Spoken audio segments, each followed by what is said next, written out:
Hello there, my name's John Mendez and this is the latest in the Motorboat and Yachting series on things to do with your boat.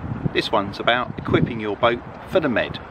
We're going to look at some of the equipment you might carry and a couple of the things that you need to think through before you arrive. One of the things that we tend to do far more of in the Med is anchoring. So not only have we got a nice stainless steel main anchor on this boat with an upgrade to 90 metres of chain, we've also got a secondary kedge anchor with a load of line and some chain in the bottom of the bucket together with our anchor ball. Just means we can do fore and aft anchor in a small cala and have less worry about drifting. Having a passerelle might be an essential piece of equipment to get off and on the boat if it's going to be moored stern to all the time.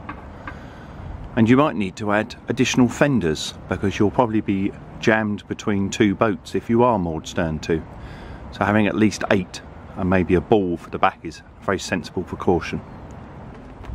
Rear capstans are a great addition. They allow you to winch the stern lines in tight and take the hard work out of it for the crew. This owner's sensibly thought about the effects of the sunshine and the weather on his boat, and he's got purpose-made covers which pop her down really well with secure clips top and bottom, which keep the harmful sun's UV rays off the cushions. Your other option would be to take them off after each journey. They've also had a really good screen cover made.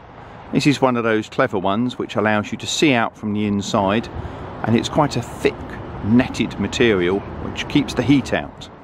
Up here on the flybridge as well, our owner's sensibly gone with covers for the helm and the seating, and additionally for the tables and the backrests. And they've got a bimini which is essential for keeping the sun off you when it's really hot. If you've got a flybridge cover, make sure those poles are secure so they can't fall over if we get strong winds which lift the cover slightly, as the cover would then dip, and if we get torrential rain that will pull in the canopy and ruin it, and it will probably split.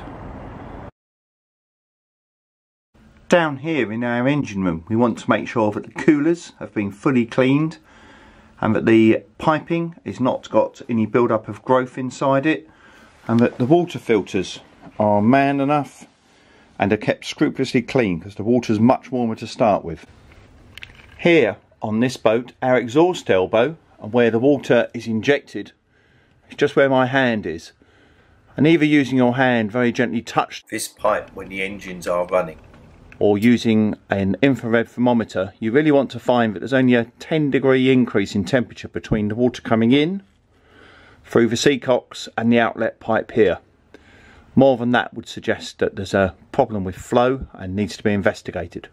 Other items to remember: can the aircon cope, or will it need an upgrade? And if you upgrade the aircon, you might well need to upgrade the generator as well to cope with the extra demands.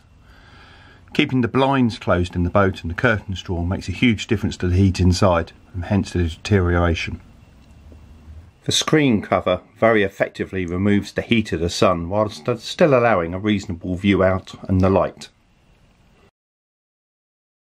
Perhaps most important of all is our stern gear and our anti-foul. So here, this is a 10-year-old boat that the owners lovingly scraped it all back, reapplied some beautiful new anti-foul, prepared the stern gear properly including the rudders. He's just got the trim tabs to do, but a real proper effort. Now this will make a huge difference in making sure that his boat doesn't slow up too much. Lastly, the exterior. We need this polished to within an inch of its life, preferably with a really good UV protecting polish.